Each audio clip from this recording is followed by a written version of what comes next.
More rewards, more savings. With American Express Business Gold, earn up to $395 back in annual statement credits on eligible purchases at select shipping, food delivery, and retail subscription merchants, including the $155 Walmart Plus monthly membership credit and $240 flexible business credit. Enjoy the benefits of membership with the Amex Business Gold Card. Terms apply. Learn more at americanexpress.com/business-gold. Amex Business Gold Card. Built for business by American Express. This week, I sat down with author Paul D. White to dig into one of sport's biggest injustices, the historical exclusion of African American players from the Baseball Hall of Fame. We break down the barriers that kept Negro League legends out, from segregation to arbitrary rules like the 10-year Major League requirement.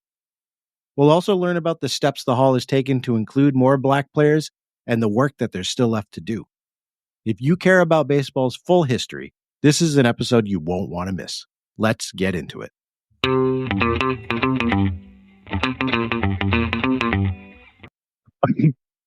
Hello, everybody, and welcome to another episode of Round News, a history of baseball in America. I am your host, Jeff Lambert. Today, we're going to be talking about the fight to desegregate the National Baseball Hall of Fame and include minorities such as in America. And to discuss this subject with me, I have someone who literally wrote the book on the topic, Paul D. White, who's the author of Cooperstown's Back Door, the history of Negro Leaguers in Baseball's Hall of Fame. Paul, thanks for joining us for today's episode. Thanks, Jeff. Appreciate it.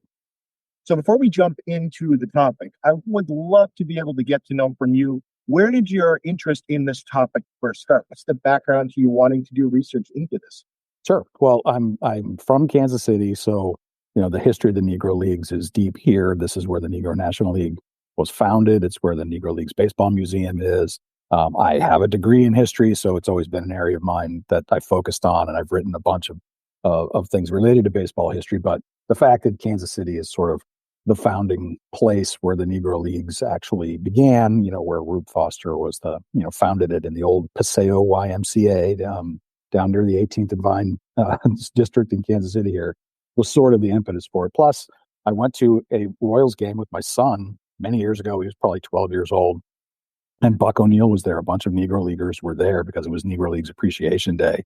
And my son insisted on standing in the heat and getting a Buck O'Neill autograph. And Buck O'Neill could not have been the nicer person in the world. He was very engaged with my son, and asked him to promise him to hit a home run the next time he played a game. So he was wonderful, and that kind of triggered it for me to start digging into the Negro Leagues a little bit more. Now, before we jump into the exclusion of Black players from the National Baseball Hall of Fame, I think it would be a good idea to just set some ground information as to what were some of the factors that led to the segregation of the sport for the first 60 plus years of its history for the American and National League. Sure. Well, the sport was segregated flat out of racism back in the 1880s. There were Black players who played professional baseball. But through the efforts of folks like Cap Anson, who is in the Hall of Fame now, he basically, and others like him, refused to put their players on the field if Black players were on the opposing team. So caving into that pressure, a quote-unquote gentleman's agreement was formed to not have Black players in the major leagues anymore. And that's the way it stayed until Jackie Robinson. But the Hall of Fame was founded in the 30s in the midst of all of that. And that was during the Depression, and the area around Cooperstown was particularly hit hard by the Depression because it was a resort area and not many people were going on vacations during the Depression and whatnot. And so as they were trying to come up with something that would help the economy of the town, and they struck onto the notion of baseball because of the myth of Abner Doubleday, who was from there, supposedly inventing the sport. They decided they were going to have a baseball museum of some sort. And then Ford Frick, the president of the National League at the time, decided to say, hey, why don't you go ahead and make it a Hall of Fame, which was great. But then they needed the cooperation of baseball to do that, to get the players interested, to get artifacts, things like that. And since baseball was segregated and the Hall of Fame needed their assistance, they decided to not allow Black players in either. They basically ignored the fact that Black baseball had a rich history just as long as white baseball at that point. And we see Jackie Robinson, like you mentioned, he's the first African-American inducted into the Hall of Fame. That was in 1962. Right. Then we see a gap where no other players are inducted. What was going on behind the scenes after Jackie Robinson? Were there people pushing for more Black players to be included? Other movements going on to try and build on that movement? Yeah, there were. There, at kind of hand in hand with the push for integration was a push for the Hall of Fame to also integrate. So you saw that a lot in the Black media, the Pittsburgh Courier, which had Wendell Smith writing for it, and the Chicago Defender, and Sam Lacey was another Black writer who was writing about it. And they were advocating for the integration of baseball, but also saying, "Hey, these are Hall of Fame worthy players already playing, the Josh Gibsons and Buck Leonards of the world, Satchel Paige, and so forth." So they've just continued that push once integration actually happened. And then others started slowly joining that. Some white writers started joining that. There was a guy named Dave Condon who wrote for a column for the Chicago Tribune. He was particularly vocal about making that point. And Bob Feller, of all people, spoke up on behalf of Satchel Paige, who was his teammate at one point, despite the fact that he had not been great in his relations with the Black players that he'd been teammates with Larry Doby, with Satchel Paige. There had been a lot of tension there. He, at one point, said he didn't think Jackie Robinson would make it in baseball. He didn't believe that he had the skill set to do it. He was a controversial guy on this particular subject, but he stood up for Satchel Paige's inclusion in the Hall of Fame right around the time that he was elected, which ironically was 1962, the same year as Jackie Robinson. So there was a little bit of that, but the real push came when Ted Williams, in his induction in 1966, literally on the steps of the Hall of Fame, said that he felt there was a place for the Josh Gibsons and Satchel Paiges of the world. And the Hall of Fame really couldn't ignore it at that point, since he literally said it with all of their leadership behind him. At that point, the wheels started turning a little bit more. You started getting folks like Dick Young, a very influential writer, columnist for the New York Daily News, threw his weight behind that in his columns. And then Bowie Kuhn, who was the new commissioner in the late 60s, had been a fan of the Homestead Grays growing up in Washington, D.C., where the Grays played half of their games. He'd been a scoreboard operator and had watched those games at Griffith Stadium, and he got behind it as well. And they all kind of then pulled together to push the Hall of Fame leadership, which included Ford Frick at that point. He had stopped being president of the National League and then commissioner of baseball. And by this point, he was chairman of the board of the Hall, and was still opposed to having Negro Leaguers in. But that conglomeration of folks kind of finally pushed him to do the right thing. So who were some of the Negro League players that benefited from this push after Jackie Robinson was inducted, who were able to finally get their names in the Hall? Yeah, it was when they first decided to do it, they were going to do it in not the greatest way, in very much a separate but equal way. They said, we'll put in basically an all-star team. We'll put in one person per position. They kind of fudged it ultimately by putting Martin DeHigo in as a second baseman when he really wasn't. But that's essentially what they did. They were going to put them all in as one big display, not as actual Hall of Famers with their own individual plaques in the plaque room. They were going to have a separate place to honor them. And when that became clear, and after this special committee was formed and picked Satchel Paige as the first one, and it became clear that that was how he was going to go in, he very famously said, I'd love to go in the Hall of Fame, but I'm not going in the back door. And lots of media members and whatnot basically said the same thing, that you're essentially segregating the Hall of Fame. Sure, you're letting them in, but it's separate but equal. You're not putting them in as equals of the white players who'd been in before. They changed that, thankfully, and did put those players in as individuals, so that you finally got that first wave of Satchel Paige and Josh Gibson and Buck Leonard and Cool Papa Bell and those guys. But they were essentially an all-star team, one per position. The bad part about that is that, for instance, because one pitcher was already in, Satchel Paige, they couldn't put in Bullet Rogan, for instance, because another ridiculously good Negro pitcher was not able to be put in the Hall of Fame, because the way they decided to do it was, no, we were only having one per position. They could have put Bullet Rogan as an outfielder, but they already kind of had that slotted for the Monty Irvins and Cool Papa Bells of the world. So he wound up not getting in that first wave. He might have been the best Negro Leagues player ever. Certainly in terms of like a Shohei Ohtani, he could do both. He could pitch and hit ridiculously well, but he had to be skipped because of how they decided to structure that first wave of inductees. And there seems to be more waves that occurred after this, initial push at the end of the 60s. So there was another crop of players that were inducted in the 1970s. We saw another small batch in the 1990s. Was there anything behind those movements as well, or was it just momentum from that first expansion? No, there was the Hall of Fame's been very clear that they are an organization that will follow public opinion. They are there to the way I wrote it in the book was that they want to reflect public opinion as opposed to making the public reflect. They're not doing anything that's going to be outside of the mainstream. So putting that first wave of players in the early 70s came on the heels of the civil rights movement. That next they only put in two more players or one player and one pioneer, Rube Foster, throughout the entire rest of from like 77 to 95. They only put in two more. But what happened in the early 90s was the baseball documentary that Ken Burns did, which got an enormous amount of publicity, particularly for the Negro Leagues, because Buck O'Neil was such a great spokesperson for the Negro Leagues in that series.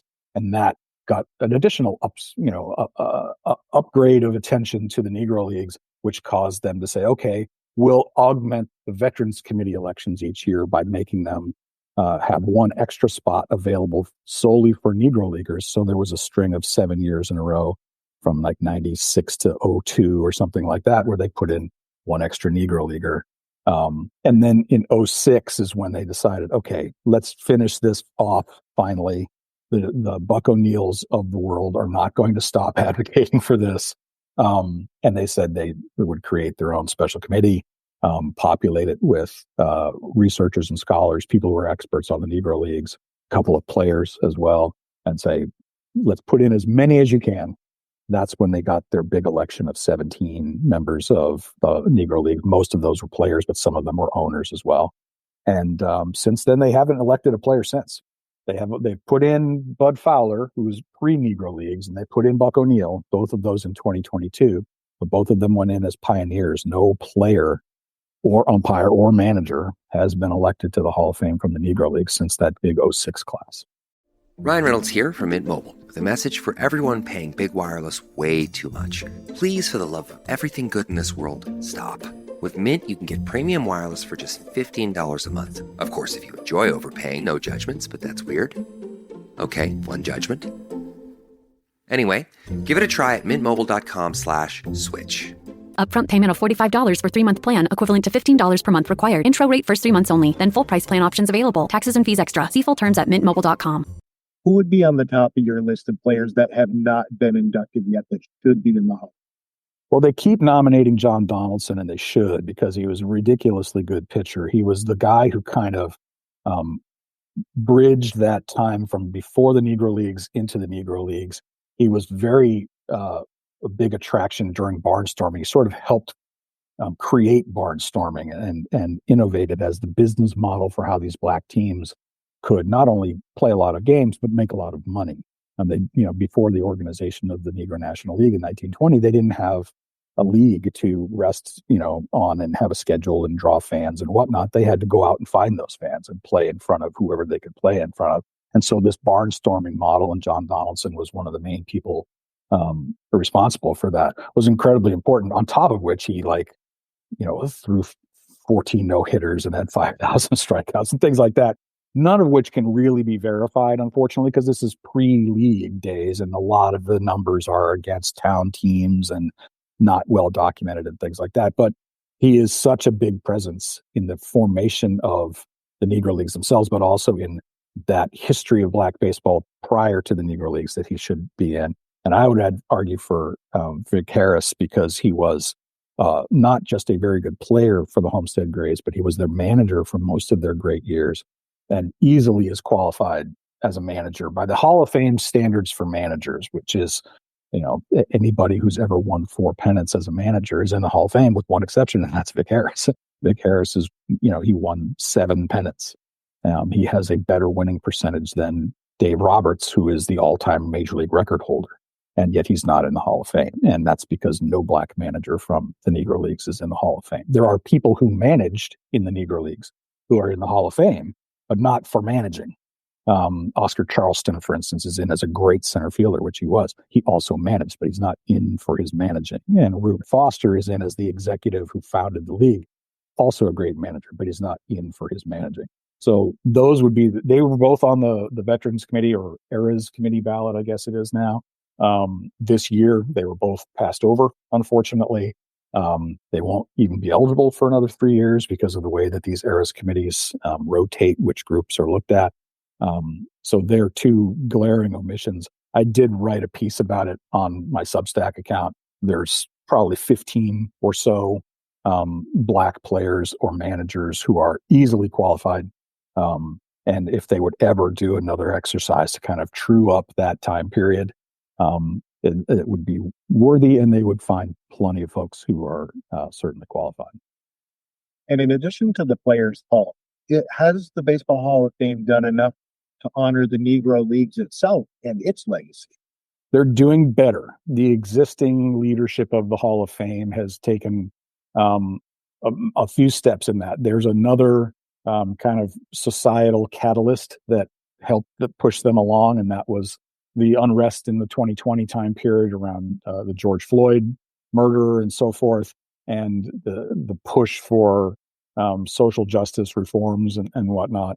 Kind of was, again, something that pushed the Hall of Fame, I think, because the timing is a little coincidental for them to then say, okay, let's revisit how we present the Negro Leagues in our facility and how we cooperate with others who are honoring the Negro Leagues, like the Negro Leagues Baseball Museum here in Kansas City. And they do a little bit more kind of cross-pollinating of artifacts, and they'll share things. Bob Kendrick, who is the leader of the museum here in town, is on their Black Baseball Initiative board. And so they try to coordinate that better. And they've reopened that. I've not been to it since they reopened it, but they reopened their Black Baseball display in the Hall of Fame. It's no longer just confined to the couple little rooms that they had. It's still there, but they've also kind of sprinkled throughout the entire hall additional references to what was happening in Black baseball during those periods of history. If you've been to the Hall of Fame, it's sort of a chronology. When you go up to the second floor, which is like the main history of baseball part of the museum, it's a bit of a chronology. And so they've been better at sprinkling throughout that what was happening in Black baseball. In the prior iteration, you had to make a conscious choice to go find out. Every other part of baseball was sort of this timeline flow through the hall. Even when they wanted to honor women's baseball, it was part of that. When they wanted to honor Latin baseball, that was part of that. But Black baseball was literally in two separate rooms that were not part of the traffic pattern. You had to walk past it, but you didn't have to walk into it. So you had to make the conscious choice to do that. That has changed a bit. Those rooms are still there, but they've weaved more into the hall, to my understanding, and based on the literature that they put out about it. So that's much better. I would like to see Major League Baseball do a little bit more in cooperation with the Hall of Fame as well. The fact that they played a game at Rickwood Field in Birmingham last year was a very good step in that direction. They, of course, have finally recognized the Negro Leagues as major leagues and recognized their stats as part of the Major League Record Book. That's great. I would like to see more cooperation between them. And I'd like to see the Hall of Fame do a little bit better, like I said, in terms of going back and looking at the time period the Negro Leagues existed from, pre-1950, essentially, and doing a better job of leveling out the percentage of representation. They've put in a fair number of Negro Leaguers, which is good, but they're still not in the proportion that they played. There was roughly 1/3 of all major leaguers. Now that these are major leagues, now that they're considered to be major leagues, roughly 1/3 of all major leaguers during those time periods from like 1920 to 1948 were in the Negro Leagues, but they are not 1/3 of the players in the Hall of Fame who played during that time period. They're a little bit less than that. They're more like 1 in 4. It would be nice if they went back and kind of trued that up and cleaned out that backlog of players so that they didn't have to keep waiting and hoping every 3 years that they get onto the final ballot and then hope that they push through. It's very hard. As Dave Parker can tell you, it took him forever. And he was the only person on the Veterans Committee ballot this year who got in. He was sharing that ballot with Vic Harris and John Donaldson. And he was the only one who got in. So They put in only one or so per year from the Veterans/Eras Committee. They're never going to get rid of that backlog if they continue it that way. So that's a big change that I would like to see them make. Well, the book, folks, is Cooperstown's Backdoor: A History of Negro Leaguers in the Baseball Hall of Fame. Paul, where can people pick up a copy of this to learn more about this incredibly interesting topic? It is for sale on all the usual online booksellers in terms of Amazon and Books A Million and Barnes & Noble and all of those folks. You can get it from McFarland Publishing. They're the ones who put it out. There's an ebook version of it available on Amazon as well. And also, you can always find my other writing on my Substack, which is pauldwhite.substack.com or lostinleftfield.com. They both go to the same site. I publish something on baseball history every weekday. So you can certainly, Paul, I'm always impressed by the volume that you put out in terms of what you write for Substack. So I would encourage everybody to subscribe and follow. You put out some great content every week. I enjoy reading. Well, thanks. I appreciate it. So I'll make sure to include all these links in the show notes. So if you'd like to get a copy of the book, if you'd like to follow Paul either on Lost in Left Field or on Substack, that'll be there for you as well. Paul, thank you so much for taking the time to come on the show. My pleasure, Jeff. Thanks for having me. I appreciate it. Rounders, A History of Baseball in America is hosted by Jeffrey Lambert and produced by Shaker Road Media. A special thanks to our premium subscribers who give just $1.25 a week to help grow this show. Our starting 9 supporters who have chosen our highest support level include Nathan Halverson and Neil Townsend. A special thanks to you. Sign up at www.rounders.substack.com to get our free bonus show, more photos and videos of our topic material, and support this show financially if you are able. Thanks for your support, and remember, there are only 2 seasons, winter and baseball.